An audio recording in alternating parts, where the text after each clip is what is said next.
Blog Talk Radio.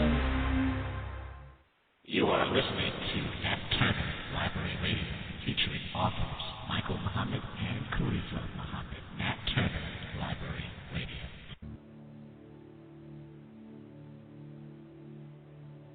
You are listening to the Nat Turner Library Radio Network.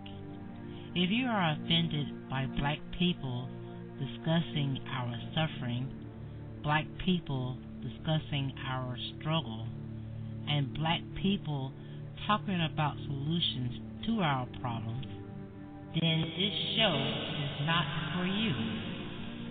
You have been warned. Nat Turner Library Radio.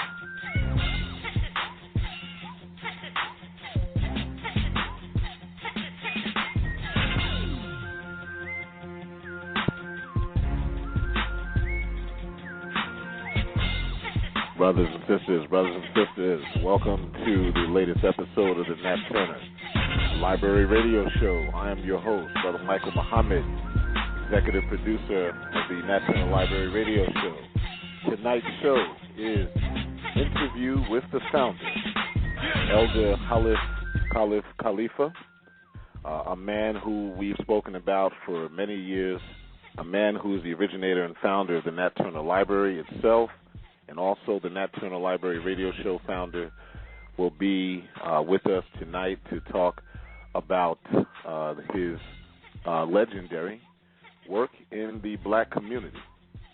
This subject tonight precisely is about the history of the Nat Turner Library, how to get started, and we want to talk a little bit about how the books were published, particularly the books of the Honorable Elijah Muhammad, and how during the time when the Nation of Islam was taken in a different direction under the guidance of Warif Deen Muhammad, how Baba Khalifa had continued the publications of these great historical writings and these writings that have changed humanity. And when the Honorable Minister Louis Farrakhan stood back up, how he had consulted Baba Khalifa at one point for the final call, newspaper, as well as for the publications of these great books, How to Live, Message to the Black Man, Our Savior's Arrive, and Fall of America. You're listening to the Nat Turner Library Radio Show. Tonight's subject, again, is interview with our founder, Baba Halif Khalifah. In the name of Allah, the Beneficent, the Merciful, I bear witness that there is no God but Allah, who appeared to us in the person of a well-made man who came 9,000 miles by himself from the holy city of Mecca to teach us what had been lost for 66 trillion years, and I speak none other than Master Wali Fard Muhammad. I thank him for searching amongst us and finding one worthy to be the herald, if not the exalted Christ, of these great teachings of resurrection, and I speak none other than the Honorable Elijah Muhammad. And I thank those two for leaving us a warner in our midst, and I speak none other than the Honorable Minister Louis Farrakhan. It is in their holy names that we, the Nat Turner Library Radio Show, greet you in the words of peace and paradise. I say it in the Arabic language, Assalamu alaikum.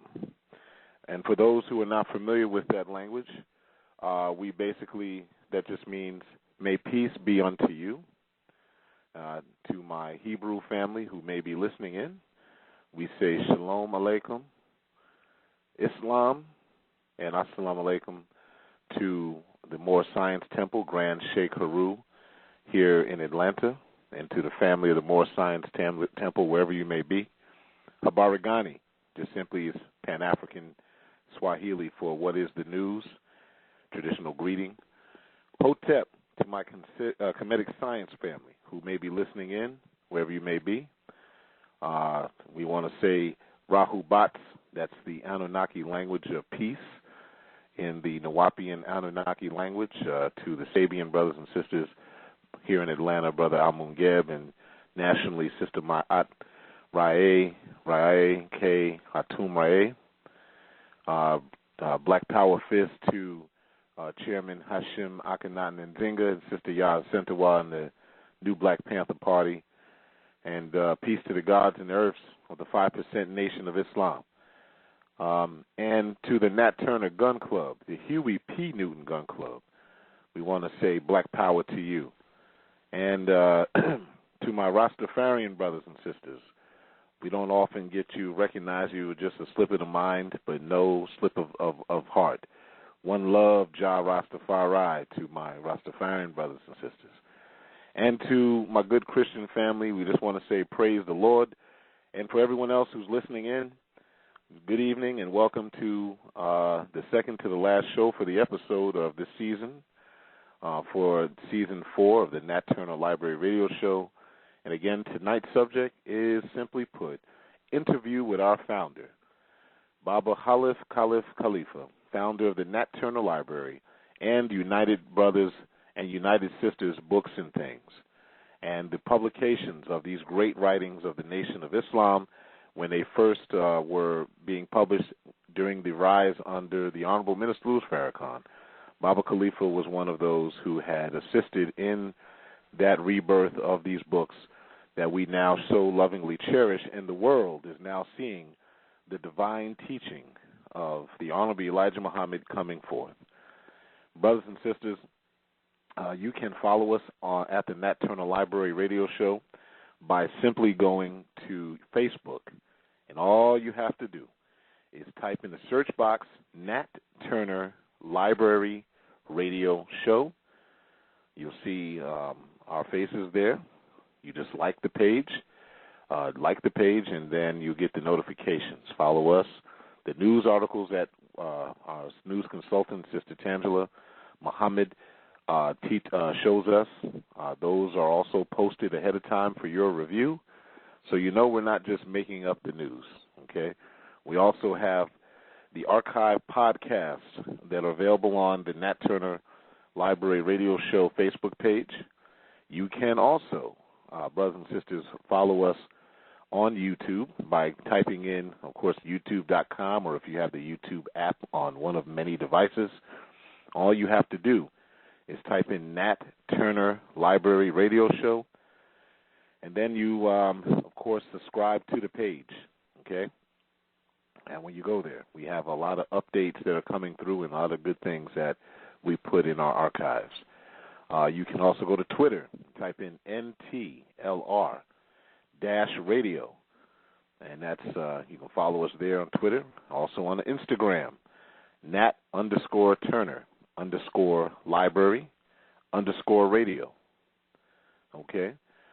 You can also follow us on, as I mentioned earlier, Facebook, but what I would also like to say is you can also go to the Nat Turner Library website. Just go to www.natturnerlibrary.com. You can go to the site bromichaelmuhammad.com. That's BROMICHAELMUHAMMAD.com. There you're going to find links to the archives as well for the various shows we've done this season and other seasons, including Dr. Umar Infantunde, also known as Brother Dr. Umar Johnson, dealing with the stress of parenting while at home. We have the archives for the shows we did earlier this year with the great scientist, earlier this season, in the middle of the COVID-19 crisis, the scientist, Brother Victor Muhammad, who I had the pleasure of speaking with earlier today. Shout out to the family of Nature's V. Last week, we were graced with testimonials, brothers and sisters, about the product called Immuno-Boost, as produced by the Nature's V family, which is a amino supplement, and it's more than that, but legally we'll just say amino supplement, produced by black people, for black people, to give you the immunization that you need to survive this COVID-19. All right, we want to also say, as I said earlier, to support the Nat Turner Library radio show in celebration of our chairman, okay, which is Brother Khalifah Muhammad, also known as Ibn, which just means son of Khalifah, the chairman of our Nat Turner Library's birth anniversary is today. So we want to, in his absence this season, we want to give him a special applause. We thank Allah for the womb that brought forth Brother Khalifah, author of the book Frequently Asked Questions of the Nation of Islam, or Nation of Islam, FAQ. It's 100 question and answers dealing with the most direct misunderstandings about what the Nation of Islam teaches. I suggest when that book becomes available, it's currently sold out, and the ebook will be available for download again soon. When that is available, we'll mention it here on the next season coming up. There are many, many, many books that you can purchase at KhaBooks, KHABooks.com, as published by our guest tonight, which is Elder Halif, Khalifah. One of the books that was recently given to me that was published by KhaBooks was The Blue-Eyed Beast by Brother Ahmad Yakim, who was our guest several weeks ago. It's a great book dealing with the history of the Caucasian and their barbaric nature and scientifically where they fall into history. It's a small book, and therefore it should be something you have because you don't need to dig too deeply into the science and research of that book. The book is called The Blue-Eyed Beast. I suggest you buy this book, but also, brothers and sisters, if you value the Nat Turner Library radio show and my production, I suggest you also go to my site, www.bro, B-R-O, Michael, M-I-C-H-A-E-L, Muhammad, M-U-H-A-M-M-A-D.com. And brothers and sisters, download or purchase my ebook from a link there, or you can simply go to Amazon.com and type in Checkmate, The War for the Black Mind, and then type in Michael Muhammad. You'll see the ebook readily available there. For tonight's show, if we have time for questions or comments on the great work of Baba Halif, Khalifah, you can call in, and if you're going to leave your place where you're listening now, if you're listening live on July 2nd, 2020, you just simply type in or call the number 515-605-9762, 515-605-9762. Tonight's subject is interview with our founder of the Nat Turner Library and the Nat Turner Library radio show, the great living legend that we have amongst us, the supporter of the cause of freedom, justice, and equality, a man who's been around a very long time in this struggle for freedom, justice, and equality. We've had two other interviews in the previous seasons with founder Halif Khalifah. So we're going to reiterate a couple things. If he pleases to give us that information, we're going to go into the history of how the Nat Turner Library got started, and then briefly touch on that time period where he kept the publications of the R&B Elijah Muhammad going when Warif Deen took it to a different direction. You're listening to the Nat Turner Library radio show. Yes. It is time for the news with Sister Tan. And so it is. It is time for the number one most requested section of the show. Sister Tangela, are you there? Assalamu alaikum. Wa alaikum salam, Sister Tangela. How are you feeling this evening, Sister Tangela? I'm doing well. Praises to Allah. How are you, Brother Michael? Oh, I am doing well as we can with this war that we're experiencing with the COVID-19 increasing and everyone just acting crazy out there. I'm doing as best as I can, Sister Tangela. But as always, the news has always got something going on, Sister Tangela. So what do you have for us tonight? Okay, greetings, family. The first article is from Yahoo.com. White man light black teenage girl's face on fire in Wisconsin. It's been 1 month since Minneapolis police officers killed George Floyd, and in some ways it feels like the Black Lives Matter movement is receding from the headlines. A horrifying attack on a black teenage girl is enough to remind us that racially motivated violence has gone nowhere. However, Althea Bernstein, an 18-year-old EMT and student, was driving her car in Madison, Wisconsin, when a group of white men lit her face on fire. She goes on to say, I was listening to some music at a stoplight, and then all of a sudden I heard someone yell the N-word really loud, she said in an interview, according to Madison 365. I turned my head to look, and somebody's throwing lighter fluid on me. And then they threw a lighter at me, and my neck caught on fire, and I tried to put it out, but I brushed it up onto my face. She said her attackers were 4 white men. Two of them were wearing all black, and then the other 2 were wearing jeans and a floral shirt, she said. That's significant, as right-wing counter-protesters have been wearing Hawaiian shirts as a symbol of white nationalism boogaloo movement. Police are looking into whether there's a surveillance of the footage of her attack. Lord have mercy. What comments do you have? I know, just unbelievable. I mean, I'm not a one to go around, doing violence, but they need to be hunted down. I'm sorry. The Honorable Miss Luz Farrakhan. 18-year-old sister. Yes, I believe in fighting back. As well you should. The Honorable Miss Luz Farrakhan, to your point, Sister Tangela, said many years ago, during the 2015 uprising that we had across the country, he says the Quran gives us the permission to retaliate. In fact, the Quran itself says that retaliation, when dealing with this type of stuff against an enemy, is a prescription from Allah. That's what the Quran says, and that's one of the reasons why the Caucasians don't like Quranic verses, because the Quran teaches us to retaliate in the matters of the slain. In this case, when you need to protect someone, in this case, our most valuable part of the black movement is the black woman. And so, as far as I'm concerned, and so when I see someone saying that, we need to turn the other cheek, I'm sorry. That's it.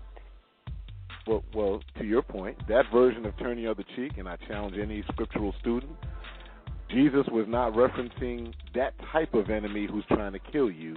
He was talking about those who were in your home or in your family or in your community that you made an enemy to your mind. He wasn't speaking about that type of enemy who is outright killing you and killing you in cold blood. Jesus was not saying, or the Bible was not saying, turn the other cheek in reference to that. And that's where the scripture says an eye for an eye. And so we're not saying someone should go find a white woman and put gas on her, but we need to find those individuals who committed this act, as you said, Sister Tangela, and we should do the worst possible punishment, grab them by their testicles, rip them off, burn their bodies alive so that it discourages any other demon from doing that kind of act in the future. That's what I feel is justified. But yes, ma'am, what other news do you have? The next article is from FinalCallDigital.com. Extremists killed black cop, used an anti-brutality protest as a cover, and charged federal prosecutors. The death of George Floyd in custody of Minneapolis police officers sparked weeks of unrest across America. There were protests, riots, looting from coast to coast, and civil disobedience. The last time America saw nationwide civil unrest of this magnitude was when the word got out that the Reverend Martin Luther King had been murdered in Memphis. But the killing of George Floyd and his subsequent outrage was also an opportunity for far-right believers and groups to strike at the United States government. Federal prosecutors have charged an active duty military member by the name of Air Force Staff Sergeant Stephen Carrillo, who's 32 years old, with the killing of a black federal officer at the height of the protest, injuring another federal officer, and later killing a sheriff deputy. Wow. What you got to say about that? It's unbelievable. Unbelievable. Once again. You know, brothers. Yeah, go ahead, sis. No, I said once again, another person killing innocent black lives. The problem here, beloved brothers and sisters, in case you need to see this article, this is from Final Call Digital, or you can go to finalcall.com, and I advise everyone who's listening, out of all the black publications out there, there's really only one that's award-winning, that's still in circulation, and that is the Final Call. The Final Call has some of the best reporters that you can imagine. I'm not just saying that because I am a member or a student of the Honorable Minister Louis Farrakhan. I'm a member of the Nation of Islam. Obviously, I have an affinity toward the Final Call. I'm saying that objectively. When you look at other publications out there dealing with news, there really isn't another source of fair, accurate news. And so my suggestion to you is to read this article by Brother Crawford 18X, contributing writer. Basically, someone used the protest to kill somebody.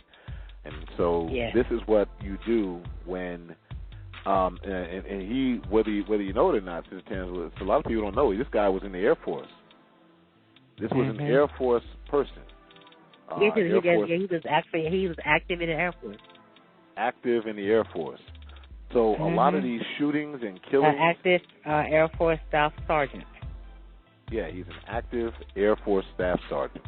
Didn't really make the news because they don't want to have it that these killers that the minister said years ago that the United States government is making are actually some of the people out there doing these killings.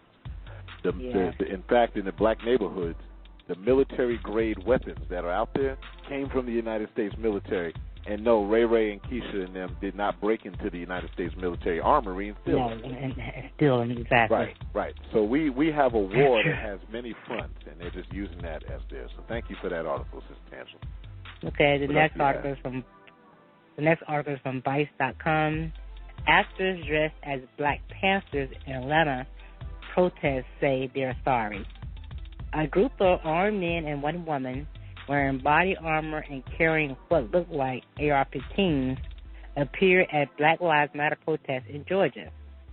Some of the group, who were all clad in black, wore berets with supposed imagery of the Black Panther movement, while a single white guy among them wearing the same uniform stood out. Wow. I just want everyone that's here to know that we are the new Black Panthers, said the lone woman in the group through a megaphone at one of the protests in Decatur. She says, we are here as a visual representation of equality, and you have the right to bear arms. You do not need a license to carry a rifle. You need a license to carry a handgun. When we represent our rights, people see and they understand. But days later, the group mysteriously reappeared carrying weapons at an Atlanta Black Lives Matter march, except now they claim to be a new group called the Black Panther Revolutionaries Atlanta Chapter. Right. In Facebook posts on the actual leader of the New Black Panther Party, Hashim Nzinga, denounced the state Black Panthers as most likely an FBI-led group and clarified that his organization under no circumstances has white members. Now, images and video of the group went viral on Twitter and was picked up by the tabloids. In a viral thread, a Twitter user suggested these people were actors and had some convincing evidence, including that the patches of the group were actually insignias from a different division. At least two of the people are Atlanta-based film and television actors. Vice has confirmed that. The two explained why they were at the protest and why they wore what they wore. Both said they were not actually affiliated with any official Black Panther movement, but like almost everyone at the protest, they do care about deeply the Black Lives Matter movement and the fight for racial justice after the police killing of George Floyd. The news that the group were actors was also reported and confirmed by the Atlanta Journal-Constitution. The one white man in the group, Michael Miller, who he actually has been in some short films and appearing in Avengers Endgame, And he said that he was going on Instagram promoting the Black Panther revolutionaries. But when he was asked what to do what exactly he made, so he said it was all a misunderstanding. So apparently these folks were actual true actors who was out there. They said they wasn't paid. They said they purchased the uniforms from some type of army surplus store, but that they were not paid. They was just trying to bring, Understood. Yeah, they were trying to show their support. But they didn't mean anything. They're trying to play a role that they really wasn't trying to. Really weren't part of. Right, exactly. Yeah, they were faking the funk, as we say in New York. Right, exactly. They were faking the funk. Yeah, they basically wanted to show exactly faking the funk. That's all they were doing. Unfortunately for them, they chose the wrong thing to do. If you want to go protest, go protest. You don't need to get dressed up like as fake Black Panthers to do that. So let's make sure we got this correct. There was a group during the protest a couple weeks ago who called themselves the New Black Panther Revolutionaries. They had a white dude in amongst them. They had weapons, and they said we were just trying to inspire people to fight back. But they dressed as Black Panthers. They could have dressed as anything. They chose. Exactly. Now, brothers and sisters who know me personally, know that I speak with Chairman Hashim Akhenaten Nzinga every so often. He's a good brother. He and I share a love for the late Dr. Khalid. May Allah be pleased with him. He's a direct student of Dr. Khalid. I'm an associate saying, hey, I remember when I first came to the nation. So I talk to Brother Nzinga quite often, brothers and sisters. Yeah, the Black Panther Party is not going to do anything when you have white folk as a member. We don't hate, we don't hate anyone who of different race to support our causes, but when you fake the funk and call yourself Nation of Islam or Black Panther Party or Hebrew Israelite and you really not that, that's called a fraud, and I agree with his assessment.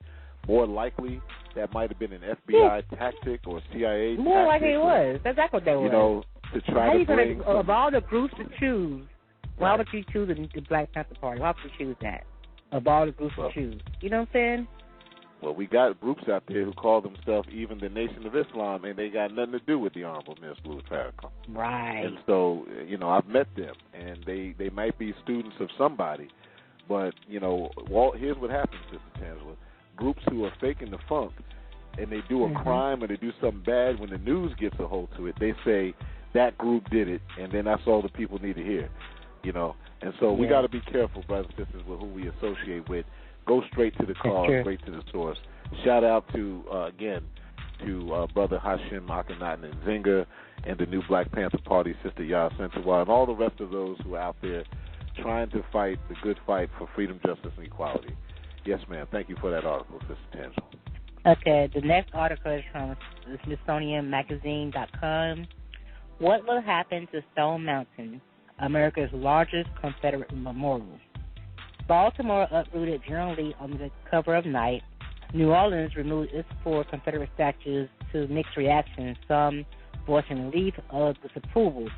And with the violence that followed the events in Charlottesville, when white nationalists killed 1 counter-protesters and injured 19 more, the question of how America deals with its history of racism has continued to grow in urgency. So what's a faith to do when the monument in question is carved 42 feet deep and 400 feet above ground in a granite mountain with figures of General Lee, General Thomas Stonewall Jackson, and President of the Confederacy, Jefferson Davis, larger than the presidential images on Mount Rushmore. With arguments raging across the country about the validity of Confederate monuments and whether they offer valuable history lessons or simply perpetrate the inaccurate lost cause mythology, Stone Mountain Confederate Memorial offers an example of the dark past of some monuments and show how hard their removal may be. Now, as part of a 2001 political compromise to change the Federation-era state flag so it no longer included symbol of the Confederacy, lawmakers in Georgia General Assembly agreed to a statute that protects plaques, monuments, and memorials dedicated to military personnel of the U.S. and the Confederate States of America. This, of course, includes Stone Mountain. Now, I know, but the removal of Stone Mountain, the removal of the carving is not a trivial matter, goes on one of the president of the Atlanta Geological Society says, but you just can't come in at night and remove it because right. The carving is 42 feet deep in the mountain and hundreds of feet wide tall, and even controlled blasting could be dangerous for workers and bystanders. That said, the granite itself is solid, so sandblasting the sculpture wouldn't affect the structural integrity of the mountain. And although he couldn't provide a definite estimate of the cost of such an undertaking, but they believe that it would take millions of dollars to do it safely and not have it just blasted, scare faces off the mountain. But another solution goes in the opposite direction of the destruction. Why not add more to the sculptures? Figures proposed to balance the history out include Martin Luther King Jr. and Atlanta-based hip-hop duo Outkast. But this Lord too have will mercy. this too will also be costly and indirect and currently outlawed under the current 2001 statute. Well, what's your comment on that? You know, I do like the idea of adding more figures, more sculptures to the actual mountain itself to give a more balanced history. Because I honestly, deep down in my heart, feel that if they try to remove those faces off that mountain, it's going to be a war in Georgia. I mean, the article, this is a wonderful article. It goes into the history of Stone Mountain, into the history of the actual sculptures, and everything. So those who want to go on the Facebook page and read it, you could do that because it's a very, very long article. I didn't go into the history of Stone Mountain, but they're going to fight for that. I agree. I agree with you. There's going to be a huge physical battle if they try to alter that monument, because to the white supremacists, whether they're in the South or not, Stone Mountain Park is like their Mecca, where the Klan used to hold its national rallies, and it's still there. Now, here's what that means for me. I want to quote Jesus real quick, since we have some people who study Scripture listening in. I think it was the book of Mark, chapter 12, verse 17. Jesus told them, give to Caesar what is Caesar's, and to God what is God. And this was in reference to the image that was on certain things. So we're talking about an image. Mm-hmm. And so I believe in that spirit, Sister Tangela, that we, black people of North America and the South, can get our money together. We can pull together whatever money is needed, buy one of these mountains or these sides of a mountain, whether it be Arabian Mountain or Kennesaw Mountain or any other mountain, and we can put up our heroines. We need to have a mountain with Master. We need to have a mountain with Master Fard Muhammad, Elijah Muhammad, Farrakhan, Marcus Mosiah Garvey, Huey P. Newton. We need to have a Asada Shakur. We need to have an Angela Davis. All of this, like a Mount Rushmore and all that, and say that this is our park. See, we don't need to take white folks' stuff. We need to let us do our thing, because we don't want someone to come to our park and say and do that, and that's exactly what it is. So I'm not a fan of them necessarily doing anything to these monuments. Let's put ours up and honor our people. We don't need to have white folks' stuff. We can't make integration work with a beast that is not meant to be integrated with.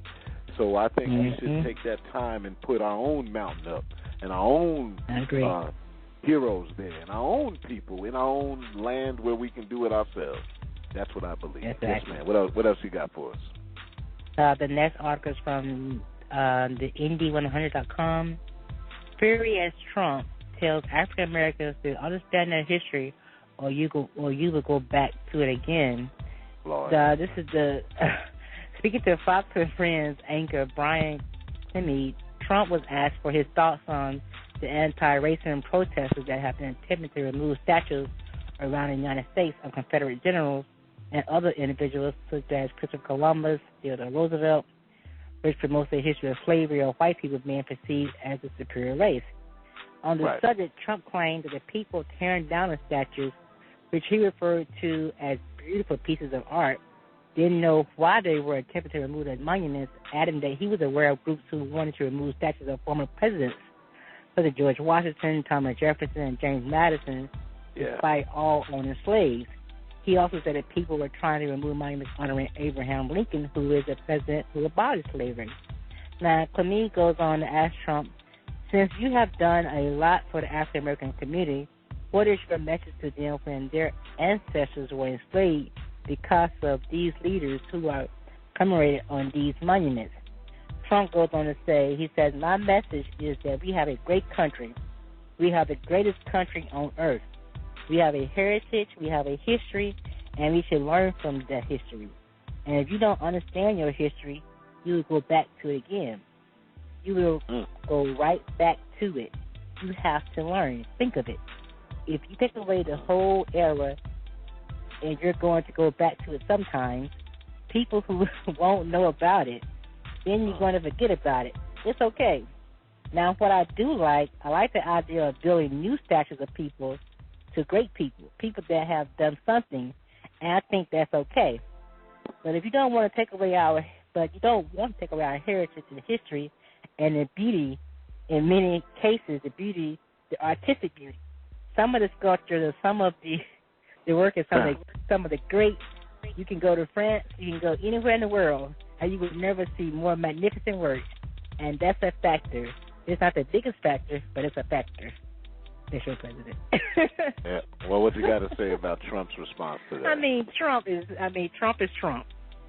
He's been honest. That's his honest opinion, and I respect that. But honestly,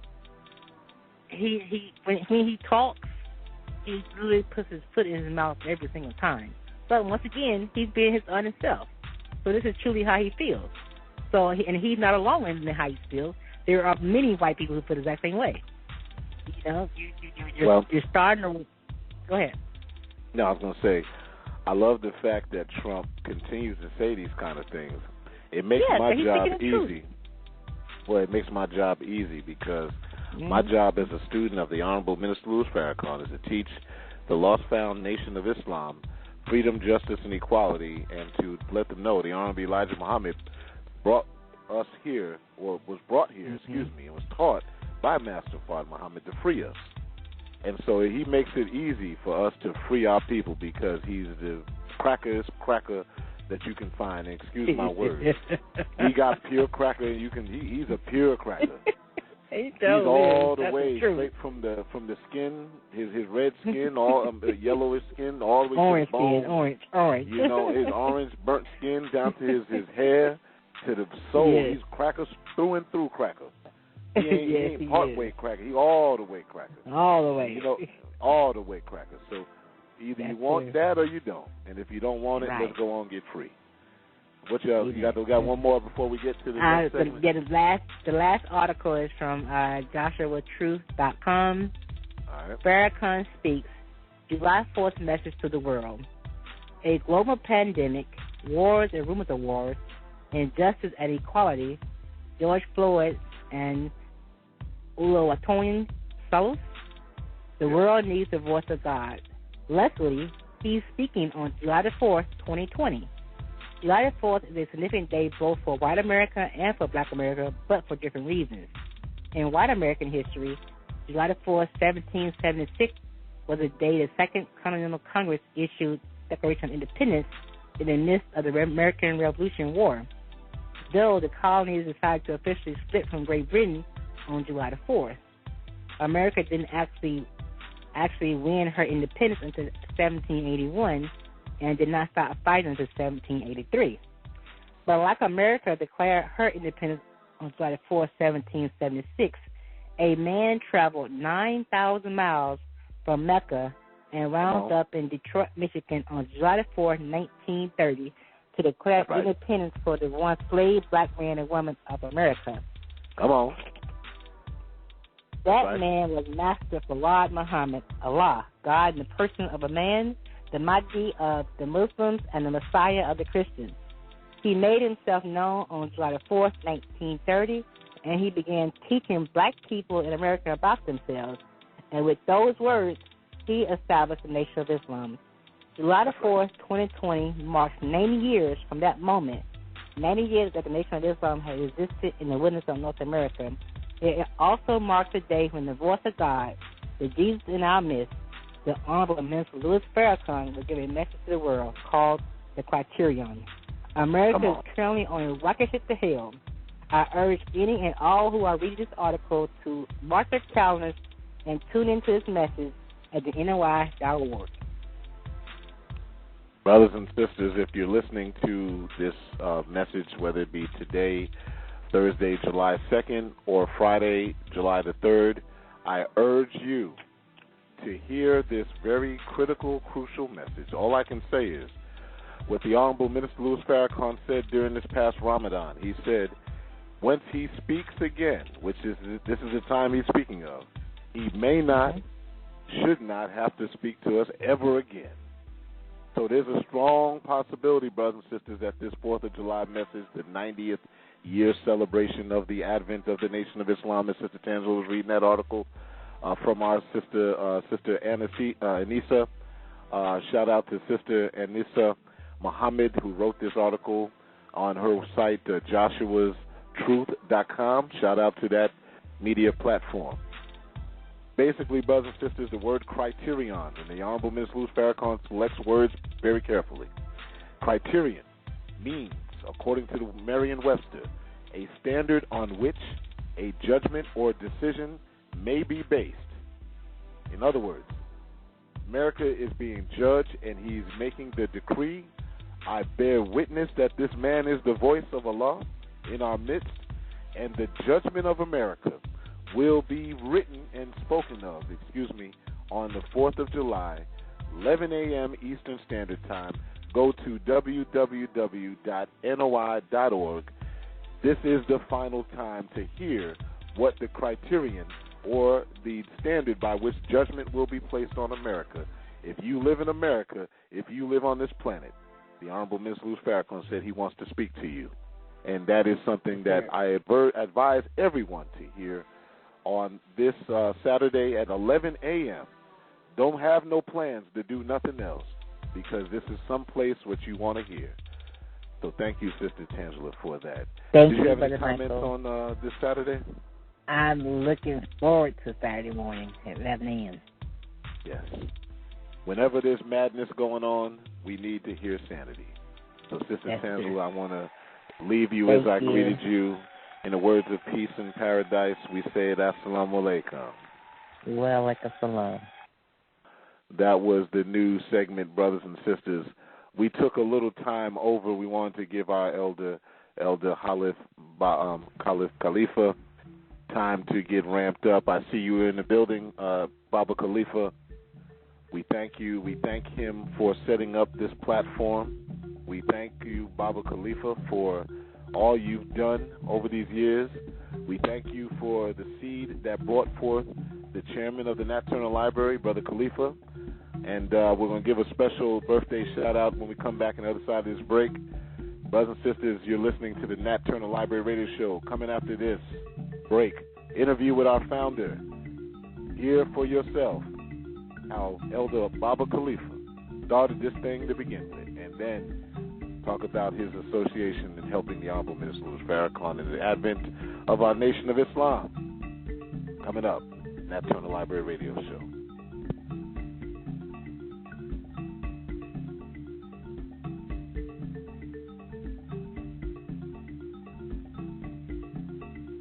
Stay tuned for Nat Turner Library Radio.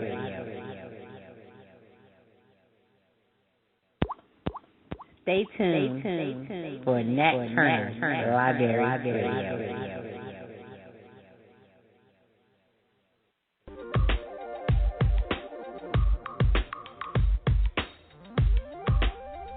Attention, please. Attention, please. Final Call Radio is now live. I repeat, Final Call Radio is now live. Final Call Radio is a 24-hour streaming service featuring the Honorable Minister Louis Farrakhan. Hear messages from the minister 24 hours a day. Hear news reports and updates from around the country on your phone, on your computer, on your tablet, on Instagram, Facebook, and Twitter. Take us everywhere. Log on to finalcall.com and click the Listen Live button. Final Call Radio, Final Call News, the official voice of the Honorable Minister Louis Farrakhan and the Nation of Islam.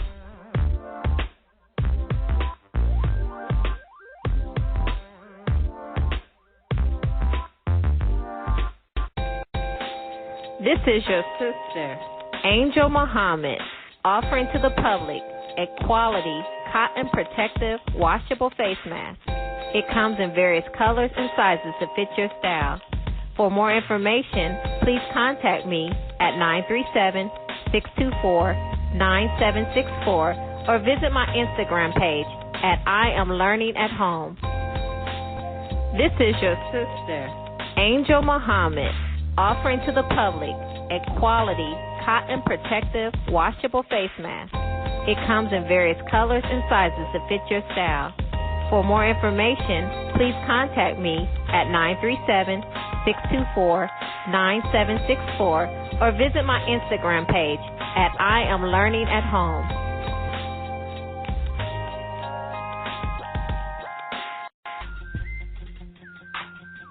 Here to tell you about my research study. The research study titled Checkmate, The War for the Black Mind, Part 1, The Black Woman. The long-awaited first research study titled is designed for the original man and woman of North America and those who wish to know the truth.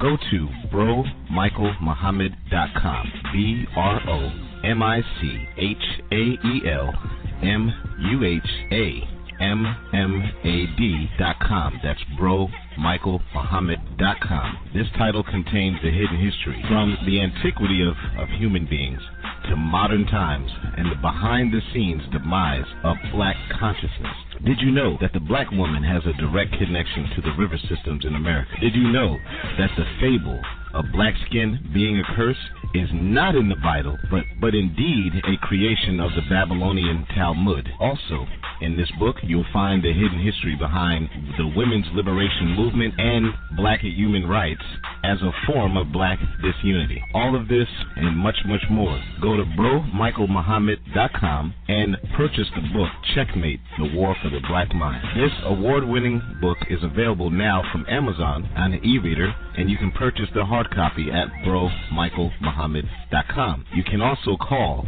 678-777-8288, 678-777-8288 to order your copy. I also am available for speaking engagements on the subject matter of this commentary. Call again, 678-777-8288, or visit bromichaelmuhammad.com. Also, go to Facebook and look up Checkmate, The War for the Black Mind, Part 1. Also on Instagram, Checkmate.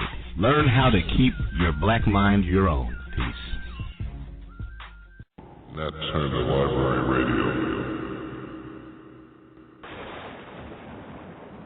After going through so many setbacks from COVID-19, millions of people have fell behind on their payments. Don't get caught with bad credit. Having good credit in 2020 is extremely important. It determines a lot about the lifestyle you live. Call 657-699-9901. Whether you want to buy a home or you're already a homeowner, whether you have one collection or 5 collections, judgments, charge-offs, or other negative credit, call us now at 657-699-9901. We guarantee results within 45 days and operate under the Credit Repair Organization Act. Why pay rent monthly on an apartment when you can be a homeowner? Don't make your landlord rich. You be the landlord. Buy and sell homes, cars, or stock. Do you have food stored in your home? Do you have enough room to store food? Purchase and own a 5-bedroom home instead of renting a 2-bedroom apartment. call 657-699-9901 Credit Brokers. 657-699-9901 Credit Brokers. When you have good credit, you can get almost anything you want.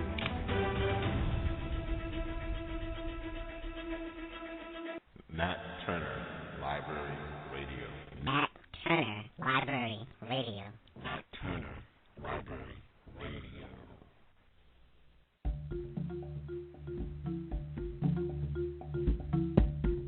And we're back.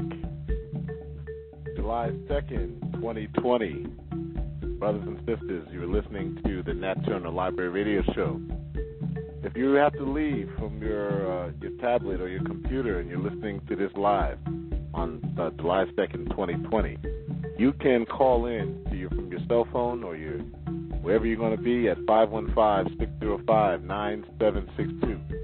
515-605-9762. Tonight's subject, interview with the founder.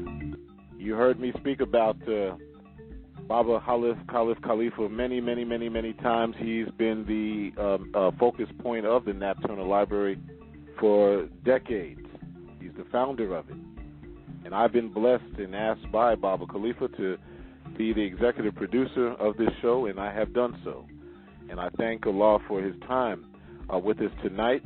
You know, like with any elder, it's not easy to get that energy up to do certain things when you get at certain ages. So we thank him for this, and we'll be mindful of his time. But before we get to Baba Khalifah, brothers and sisters, I want to say my good friend and son of Baba Khalifah, commonly known as Ibn, which just means son of, but we call him Khalifa Muhammad here. Today is his birthday, birth anniversary, and we thank Allah for that, and we give a shout-out to Brother Khalifa tonight. We thank Allah for him. He's celebrating his time here on the earth. Again, as they say, another circulation around the sun. And we want to show our appreciation for those that are alive. The best way to do it now, brothers and sisters, if you have Cash App,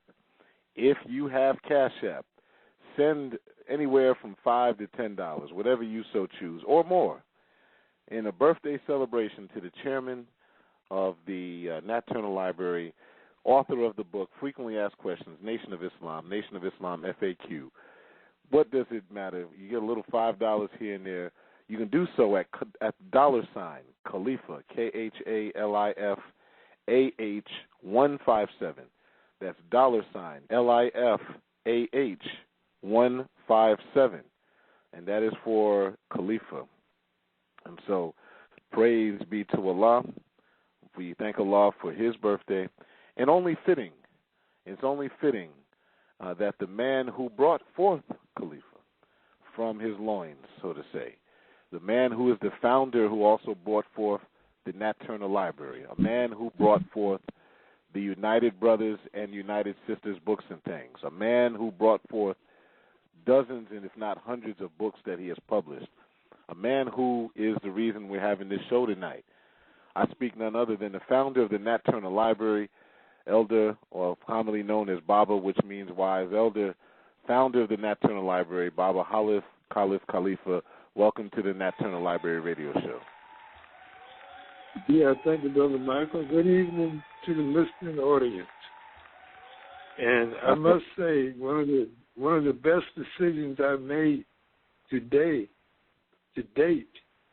this late in my eldership, is asking you if you would be the executive director of this show. And you have taken this show to new heights. And I am so thankful that we have a companion radio show to the Final Call newspaper. You're doing it, Brother Michael. You're making a name for yourself and a name for us out here in the black nation of North America. A place where we can get accurate news and information about what's going on in the black community. And I'm thankful. And thank you for making a shout out to my son. And I want to reiterate what you said. If you do have cash out, please cash out my son to the address Brother Michael gave. Matter of fact, when I get off the show tonight, I'm going to cash out him myself. Yes, sir. Yes, sir. Praise be to the Lord. I'll be sending more than $5. But I know my son, Ibn, he'll be happy to receive whatever you send him. And he'll make good use of it. That's right. Well, and while you're at it, go ahead. You're gonna cash out you're gonna give the address again? Yes, I'll do that right now. The Cash App address for Brother Khalifa is the $, then Khalifa, Khalif, A as in Alpha, H as in Hotel, 157. That's $, Khalif, as in Foxtrot, A as in Alpha, H as in Hotel, 157. That is the address to send your birth anniversary love offering to the chairman of the Nat Turner Library, Brother Khalifah Muhammad, author of the book, Frequently Asked Questions, Nation of Islam.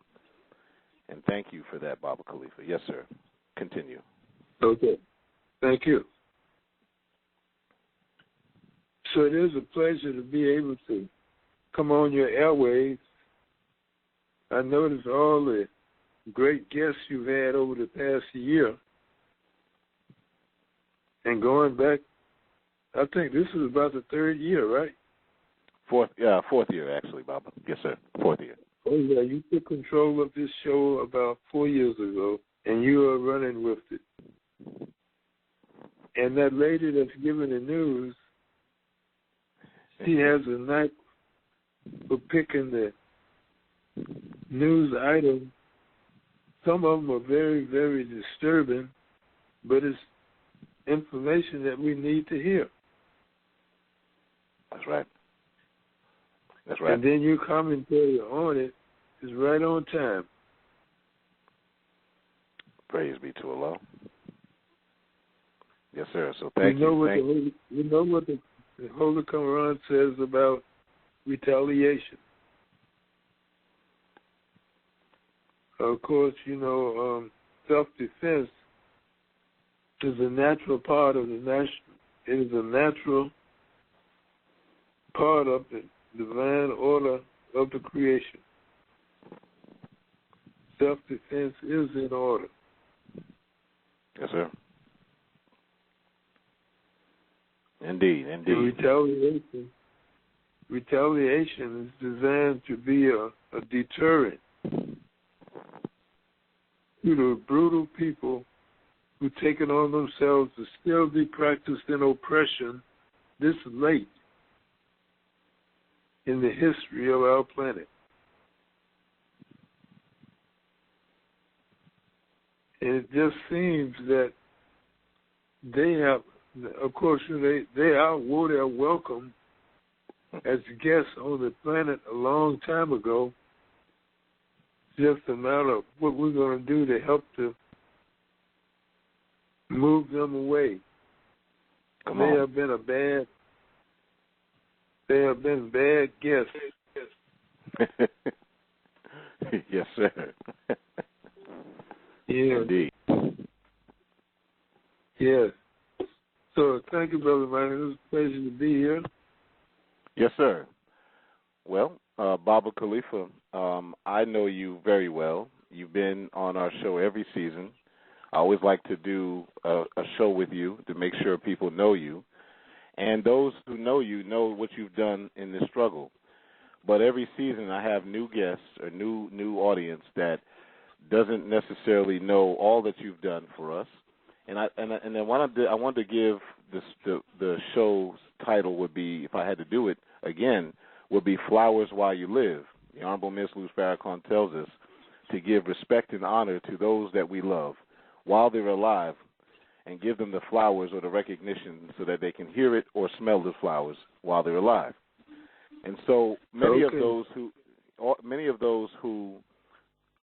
don't know what you have done over the years, I'd like to highlight some of those points if we can. We have about an hour left in the show, and so I give it all to you to tell us about one of the key points that I wanted to talk about is that little-known history when Warith Deen Muhammad took the Nation of Islam in a different direction and banned the books, as it was told to me by Brother Ibn, that he actually banned the books of the Honorable Elijah Muhammad, How to Eat to Live, How Slavery Has Arrived, Fall of America, so on and so forth. And you were around during that time, and you were still publishing those books. Is that right?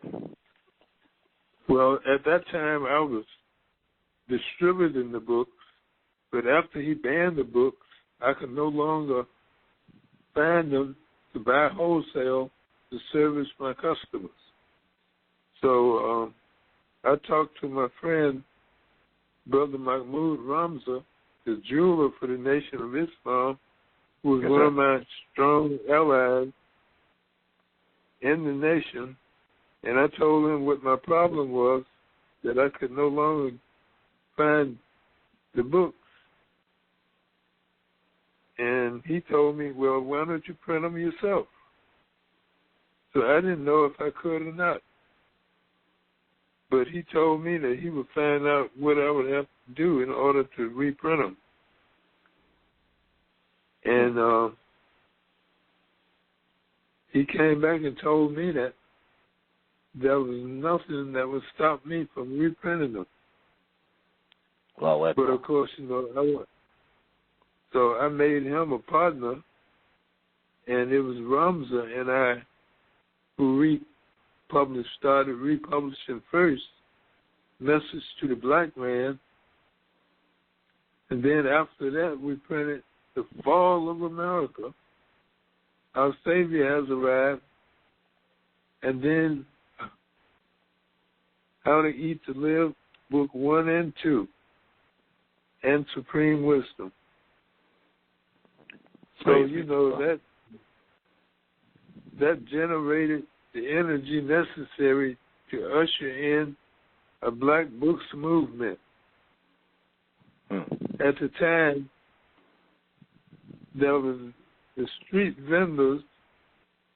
We had vendors on the streets of New York City selling books. And Message to the Black Man was the #1 seller. Wow. Then Sister Shahrazad Ali came out with a book called The Black Man's Guide to Understanding the Black Woman. I remember. Yes. And that excited the community. I hope one day you could have her on the show. I would love to. I just got to get a contact for her. If you can find one, let me know, and I'll be happy to have Sister Shahrazad. She's one of my favorites, you know. Okay. I will find that contact information for you. Praise be to Allah. Praise be to Allah. So, and anything else that you need. And I think maybe you should do a cash out for yourself on every show. Do a cash out. I mean, I want the audience to know that I asked you if you would help with the show, but I didn't have any money to pay you to do the marvelous job that you're doing. And, of course, you told me it wasn't necessary to pay it. But you have my permission to cash out for yourself on every show. Well, thank you. Thank you, Baba Khalifa. I received that. Yes, sir. Thank you. Right. And I thank you for coming to the Nat Turner Library. It must have been 2 years ago, and you gifted me a copy of your book. a great review of the history, our relationship with our sisters. Yes, sir. Thank you, Brother Michael. Thank you. No, thank you for your inspiration. Yes, sir. I am very welcome. Thank you, sir. Right, and if I start getting into my history, or the history of my company, U.B.U.S Communication System, U.B.U.S Communication System was founded in Harlem, New York in 1973. And we published our first book 1 year later, 1974.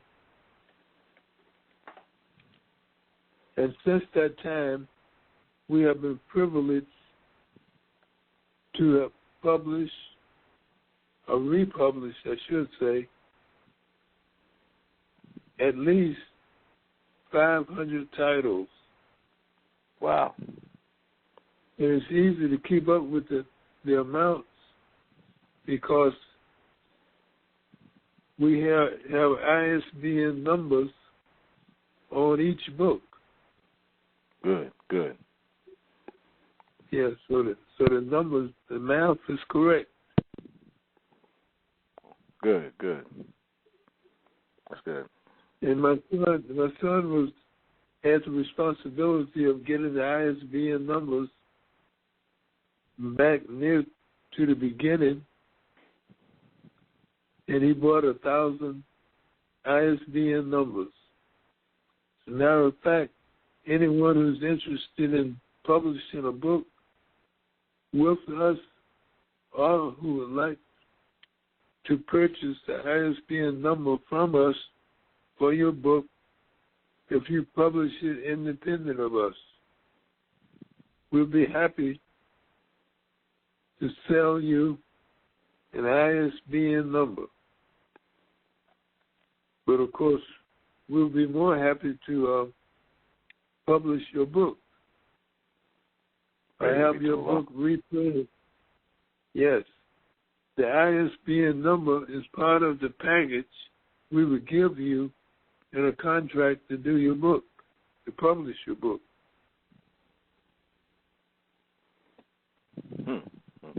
And how can a person get to the point where they can? What would they need to do in order to get their book published? It begins by contacting us. Go to the Nat Turner Library website, or you can call me at 434-378-2140. 434-378-2140. And I'll be very happy to consult with you and give you whatever information necessary to get your book into print as soon as possible. I have a black printer that will do the printing of your book. And you can get 100 copies of your book, 200 copies, 200,000 if necessary. Yes, sir. In other words, there's no limitation on the amount of books we can print for you. The only limitation may be the time it would take to reprint it. But if you just want 100 copies or 200, we can get them out within 2 to 3 weeks at a cost that will stand up under you doing your due diligence to find a better deal if you can. Yes, sir. Beautiful. So Baba Khalifa, you say you published over 500. That's a beautiful thing. I did have a sister who wanted me to ask you a question about your publishing. You know, when you first started publishing in 1973, what drove you to become a book publisher out of all things? Well, that was part of our business plan. So was the radio show. And back in New York City, back at the time, they had public access television shows. We had a television show, a cable show on the public access channel in New York, where we didn't have the kind of success with the TV show that we have with the radio show. Of course, Brother Michael was not on the scene at. Yes, sir. Yeah, I wasn't there back then. Yes, and the radio show and the many different conferences and news platforms that we have promoted over the years, the workshops on publishing, the interviews. So I'm just thankful, Brother Michael. That's right. To be here so I can see the dismantling of America. Come on. That's right. That's right. And I am so happy when I listen to the show and hear you reminding our people of what we need to be doing to get ready for the fall of America. Yes, sir. I know that this pandemic, the coronavirus, right? Yes, sir. We know there's a crisis throughout North America. And the only thing that keep me from kicking back and just enjoying the show is the fact that our people are not as prepared as we would be if we had listened to the teachings of the Honorable Elijah Muhammad. Right. Yes, sir. He wrote the book on the fall of America, but he also wrote the book and told us what to do to prepare ourselves. And I think maybe this coronavirus will be the information we needed to get us back on point and saving the food stuff and getting those go bags that we are reminded to have ready.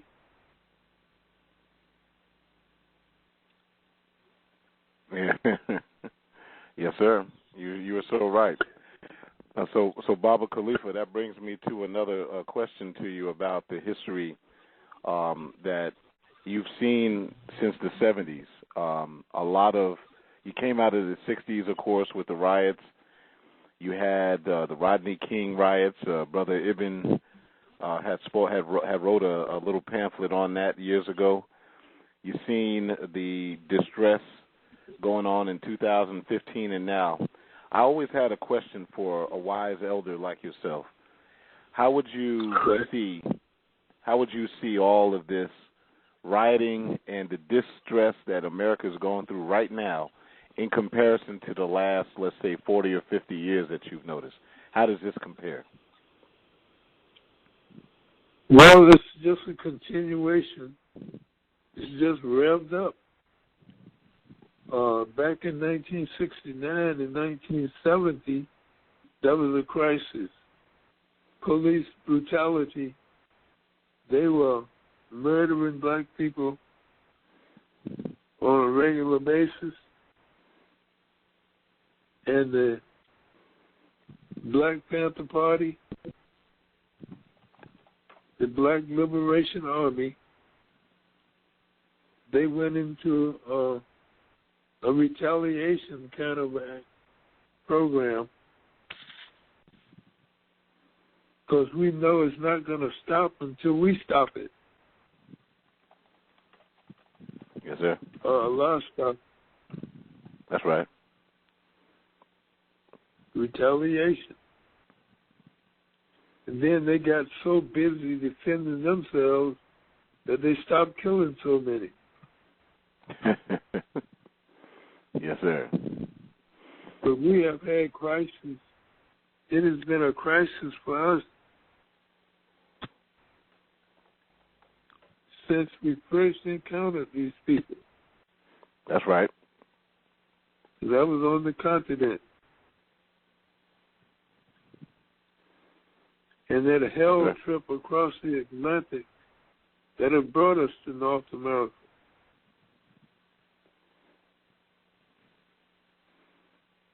Yes, sir. Yes, sir. We like to call it the Middle Passage, but we know it was a hell trip. The hell trip that they tried to pretty up by calling it the Middle Passage. But it was a hell trip.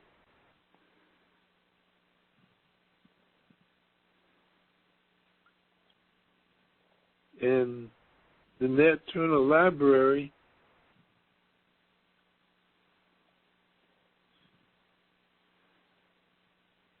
was put up on land that is part of the birthland of Nat Turner.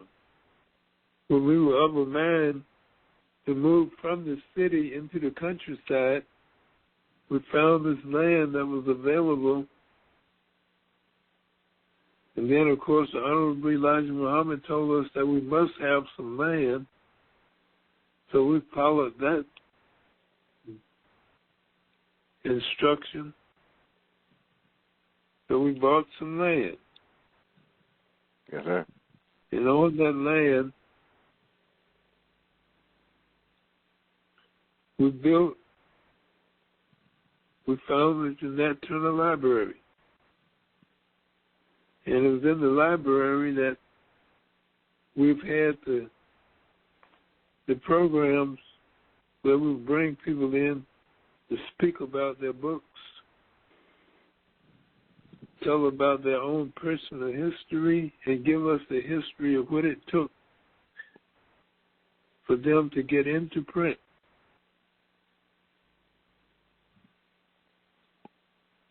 Yes, sir. Consultation to get your book into print is absolutely free. I have consulted with, as I said, we have published over 500 titles, but I have consulted with brothers and sisters, probably well over 2,000 or 3,000 titles. Because they give that information out free. All they need to do is call me. If I'm not available, I will return the call to give you whatever information you need to get into print. Indeed. And I'm thankful I have the information. And I do. I'm a master printer by trade. Now, Baba, you have you've been in you. Oh, I'm sorry. Go ahead, Baba Khalif. Go ahead. Oh, I was just going to say I'm not real good at talking about myself until I get started. Yes, sir. Now, go ahead. Now, this is what this is for. So that brings me to a question about publication. I have people ask me this a lot. There's a lot of brothers and sisters, as you know, who have something to say. And I've always told brothers and sisters that if you're alive and you in North America, you have something to say in reference to your life or something you've learned. And I always urge people to write something of substance, not, some stupid story about something that didn't exist, but write something of substance so that you have something to pass on to the future generation. That's always been something I've told many people, male and female. I run into people all the time. They say, hey, what can I do to get published? So if you can, to the listening audience tonight, there's going to be somebody who's going to listen and say, hey, I have something I'd like to write, or I know someone who'd like to write. What are the first steps that you would like to advise these brothers and sisters who are listening on how they can publish their book, not just the financial part, but what do they need to do to even write a book, if you understand the question? Well, the first step would be to, as you advised them, start writing. Write it as best you can. If you don't think you're a writer, start a journal. We would prefer that people write non-fiction books, but if you write fiction, make sure you write educational fiction. Yes, sir.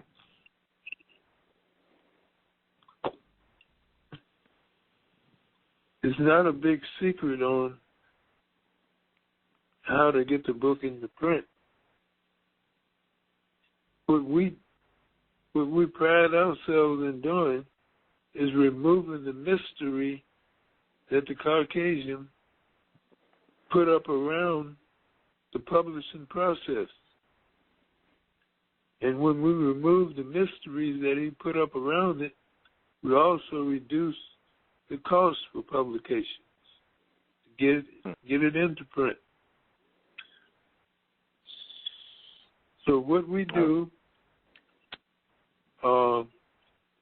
first you write the book, then get us a copy of it so we can review it and make an evaluation, take an assessment on what you have written, and give you an honest opinion as to, about what we think of your publication.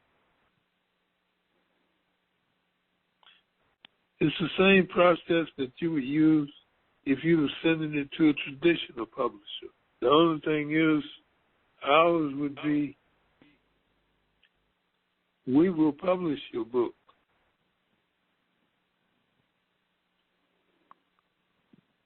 Yes, sir. I must say that, we are a subsidy publisher. The chances are, you would have to have you would probably have to make a financial commitment, but that commitment would be a lot less than it would be if you went elsewhere. Yes, sir.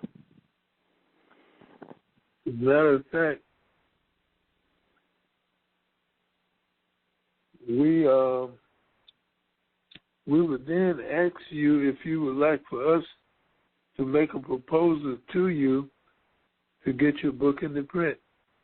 If you want a proposal, we will give you a contract, and we would insist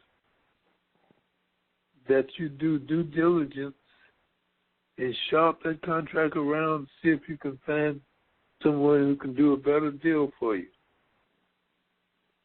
Because we don't want you to spend any more money necessary than is necessary to get your book into print. Yes, sir. And once it's in the print, we don't leave it there. We help you to get it into the marketplace. You may go elsewhere to get it printed or get it published, but after you get it into print, then you need to get it into the marketplace. Yes, sir. And we have a door to the marketplace that we can open and put your book in. We can't guarantee it's going to sell, but we can guarantee you that the black distributors and the black bookstores that's left will examine your book to determine whether or not they want to carry it in their business establishment. Yes, sir. I don't know. Is that helpful, Brother Michael? Absolutely. That is absolutely helpful. So you gave us what a person should expect. You gave us that information, and thank you for that. If they want to get a book published, and you gave us the history of how you got into publication. The people who are listening, there might be some people who are listening now and later, Baba, about the Nat Turner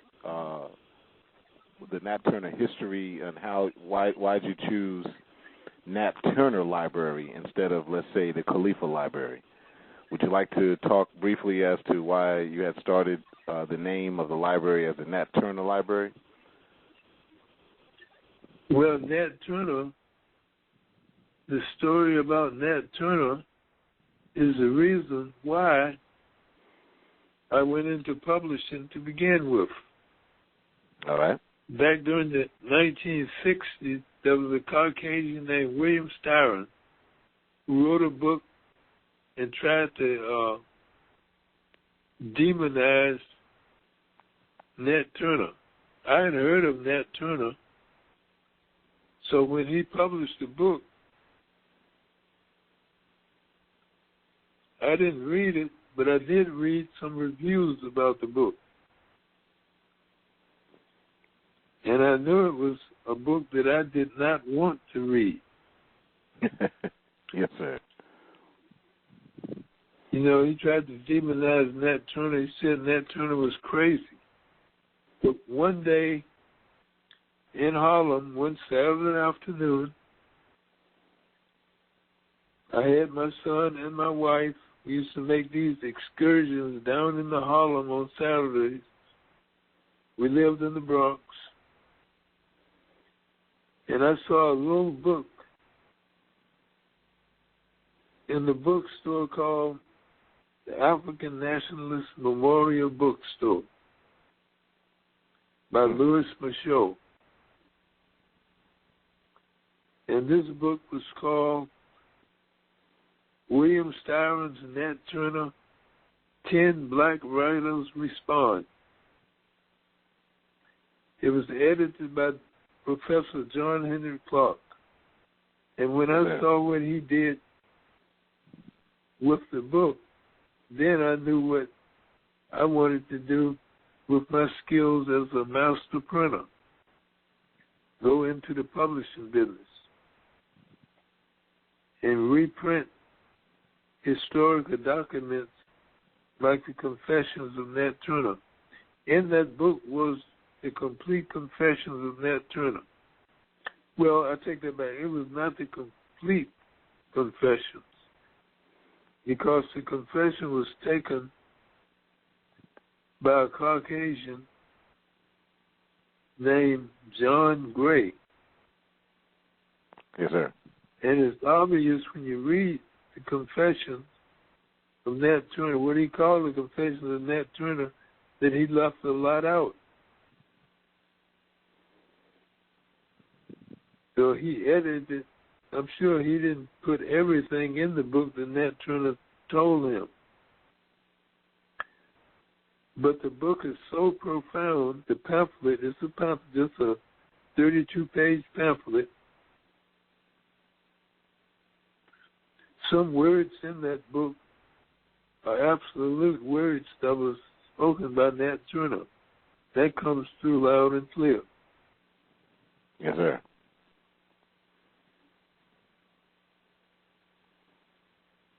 And we were fortunate when we decided to move from the city into the countryside in Virginia to find this land that was for sale.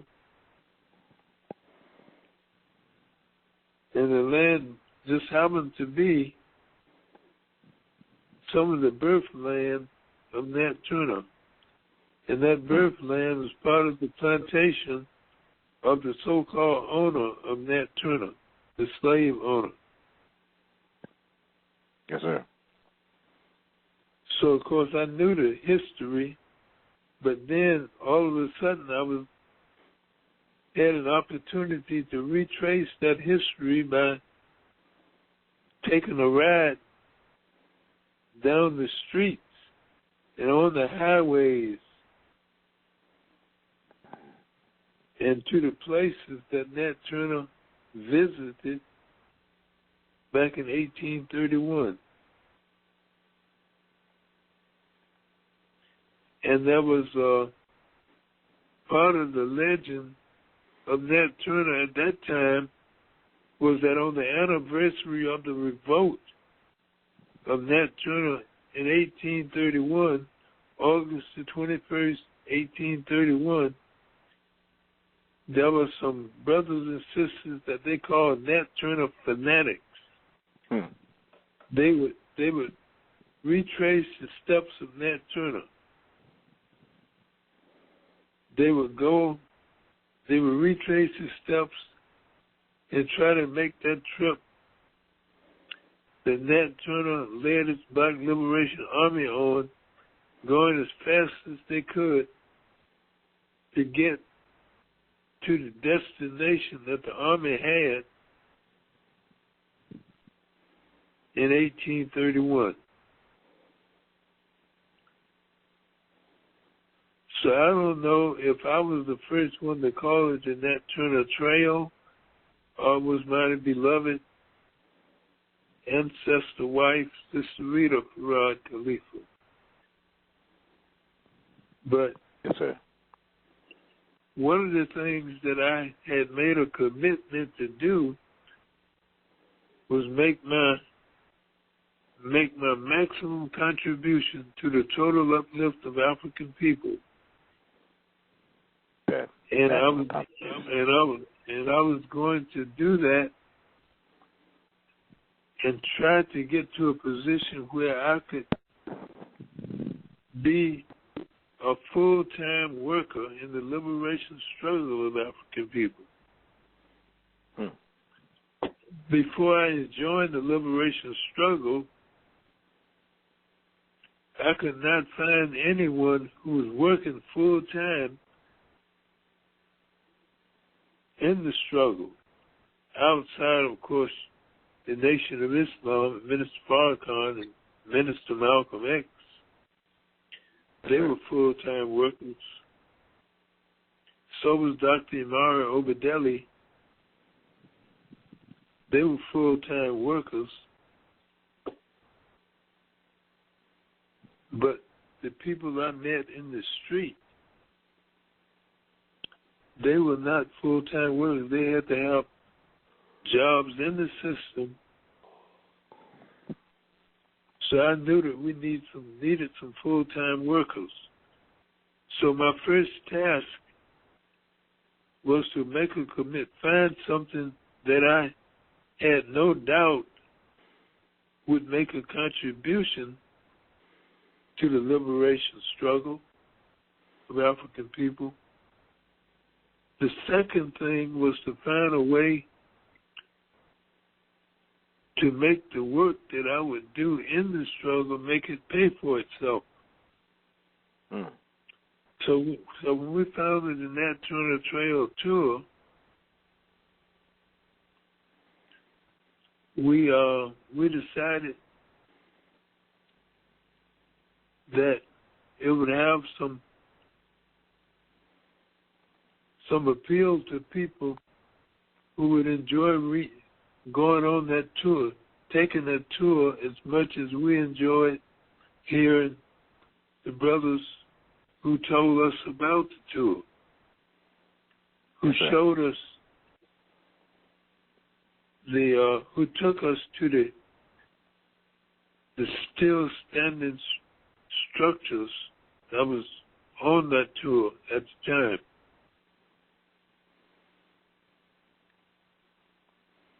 Yes, sir.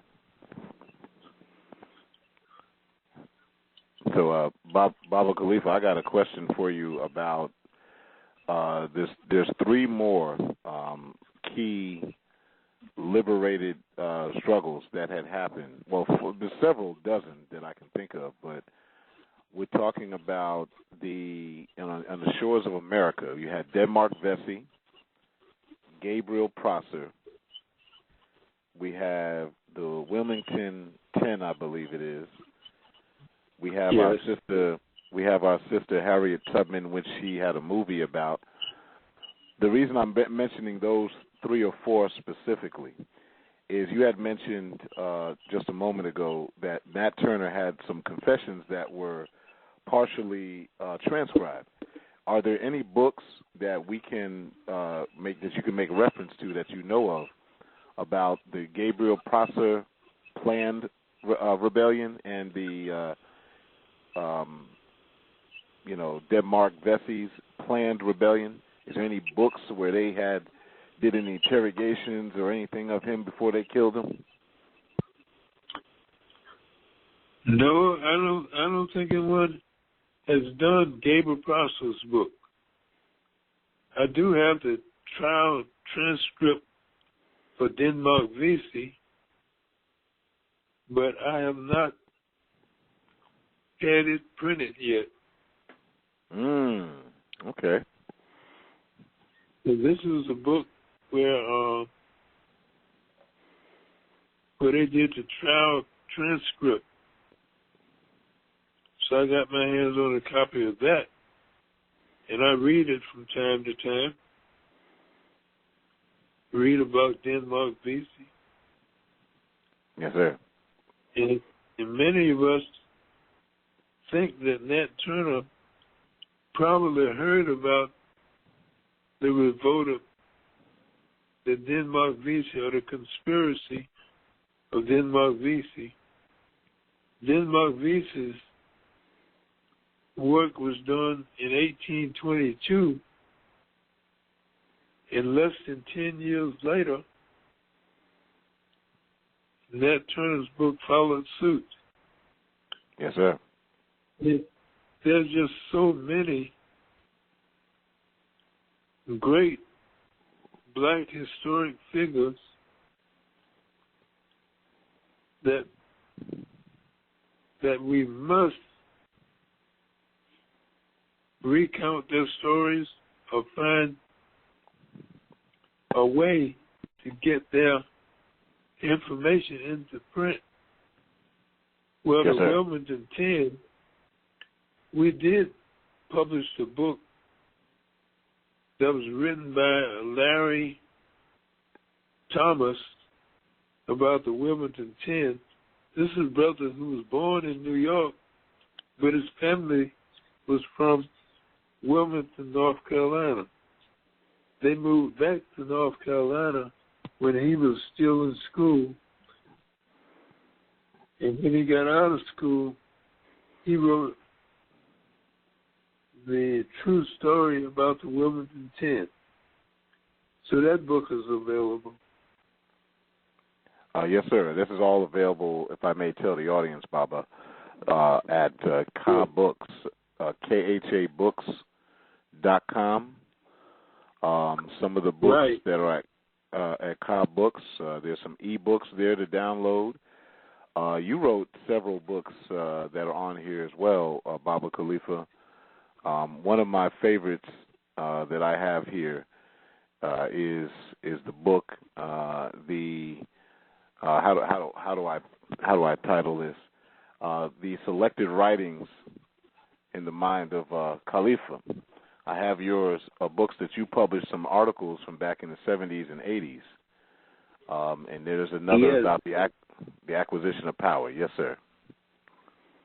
Yeah, the first book you mentioned was called The Words, Acts, and Deeds of Khalifa. Selected writings from 1982 to 1992. Now, I do want to caution people, if you go to the website, carbooks.com, it needs to be maintenance. It needs some maintenance. So some of the links are broken. So anyone who would like to buy a book and can't negotiate the website, they can call me at 434-378-2140. And I'll be very happy to get what you need. Right. Yeah. You also sell you also sell a book that I read and purchased many years ago called The Jesus Chronicles by Sister Judy James Carter. You know, that's dealing with the true. Sister Carter was looking for. I remember speaking with her about almost 20 years ago when she first was publishing this book. I remember speaking with Sister Judy Carter up at your store, and she was talking about how she had done some research to find the true history of Jesus, and she couldn't, and she published what she was able to find. So that's one book that you can find there. Another good book, brothers and sisters, is the Abbas Rasul version of the Theology of Time series by the Honorable Elijah Muhammad, the translation of that. That's a very important thing. I just was highlighting some of the books that are on the site that people can go there and look as well and purchase at khabooks.com, khabooks.com, khabooks.com. Everything we're mentioning is there, but Baba Khalifa said if you can't navigate the site, call him direct at 434-378-2140. That's 434-378-2140. It's very, very, very, very important, brothers and sisters, that you, at a time when you really can't leave the house anyway, we can't spend all of our time watching television and eating food. We have to spend our time learning and getting our minds right to be rulers in the new world that Allah is bringing forth. So I'm suggesting, brothers and sisters, that you go to khabooks.com and buy everything that you can afford to buy off of this here. There's 168 items in books, and there's dozens and dozens of e-books to download straight to your e-reader. Some people, Baba, don't like hard copies, so you got some e-books there too. There's another book that there's another book that I have yet to get that I'm looking forward to getting. It's called Melanin. It says a practical guide for the way to success in life and the hereafter by H. Khalif Khalifa. That's you. And the conscious attunement in the God in I. This is a book that you wrote about melanin, and you and I spoke about this book. You probably don't remember. Way back over 20 years ago, you were talking about the science of melanin, and I had never heard anything since other than the minister himself talk about the science and power of melanin. And so these are books that are on here. Are there any other books that you like to highlight at this time, Baba, that the people can go into the khabooks.com and, and purchase? Well, How to Eat to Live, Book 1 and 2. And the Acquisition and Proper Use of Power, Destruction of White Supremacy. That's my latest title. What is that book? What is that book dealing with, Baba? Well, it's the acquisition and proper use of power. The premise is that black people, we already possess all of the power we need to free ourselves, but we don't use it properly. So anyone who would like to make a contribution to their own liberation, they need power. So my book is designed to advise you on how you can acquire power. Then I don't just leave it there. Of course, we know that knowledge is power. So when you read the book, we took it another step to give you some fundamental ways on how to acquire power and how to use it properly. Yes, sir. The acquisition and proper use of power. Praise be to Allah. That book is available for just $20 on khabooks.com. There's many, many, many, many more. Many, many more. Baba, we have about 10 more minutes in the interview, And I wanted to give you, and I want to thank you first and foremost for going through that beautiful, rich history of how the Nat Turner Library got to be and that time period of the publications. There's one more section that I wanted to see if you would elaborate. Your son Ibn and I, we were speaking a few days ago about when the Honorable Minister Louis Farrakhan stood back up and brought the Nation of Islam out of darkness in 1977. One of the things that made to my attention is that when he wanted to start the newspaper again, you were one of the people he had consulted. And did you want to elaborate on that time period as well? Well, when Minister Farrakhan started the final call, he wrote me a letter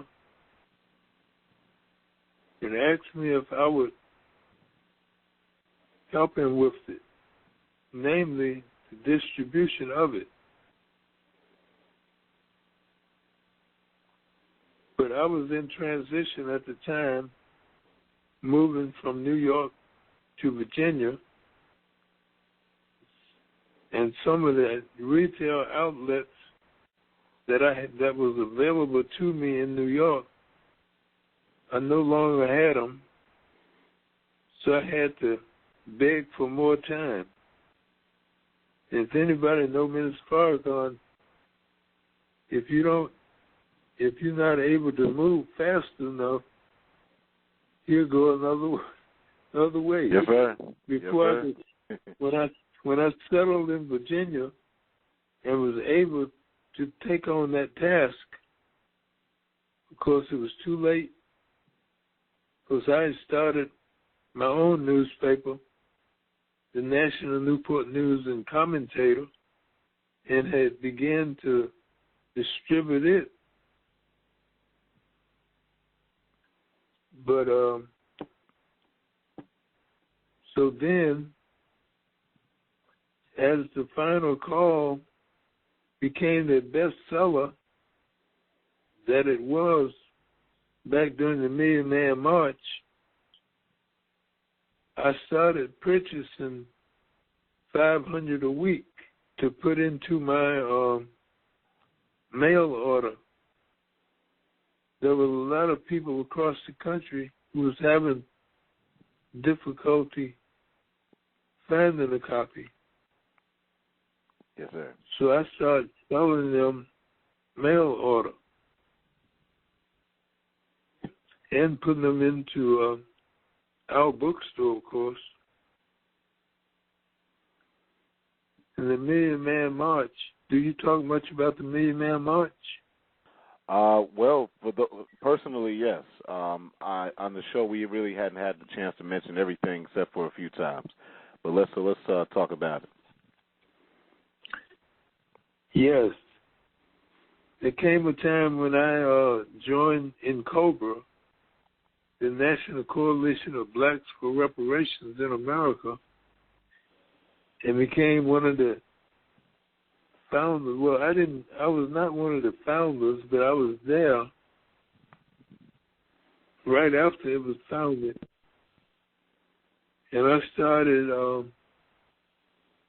getting very active in the reparations movement.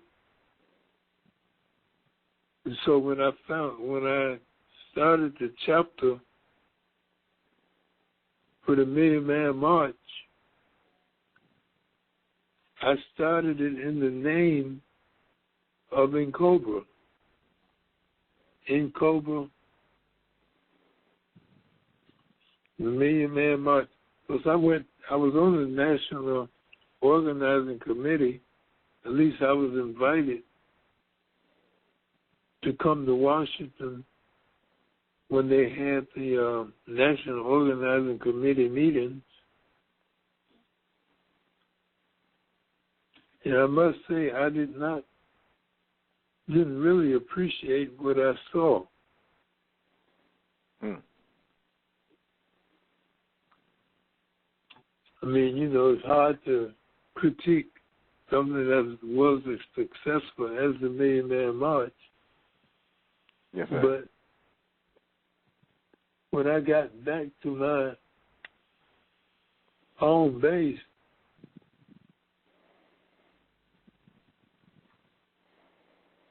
I didn't voice any disagreement at the National Organizing Committee. The only thing I asked was that I thought that the Nation of Islam was taking members, making appeal for memberships into the nation. My first priority was always looking for ways that I could help and support the Nation of Islam. The strategy was not to take in members for the Nation of Islam.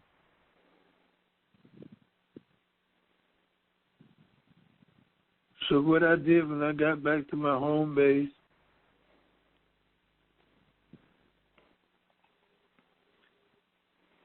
and anyone listening who's in the nation, especially Minister Farrakhan, if he's listening, forgive me if you don't appreciate what I'm saying. We were signing people up to go to the Million Man March at our place of business in Hampton. In the beginning, brothers they were kind of reluctant to sign on the dotted line, to make a commitment to get on the bus to go to Washington with us. Some of them was reluctant because they thought they would be joining the Nation of Islam. But that was not the case.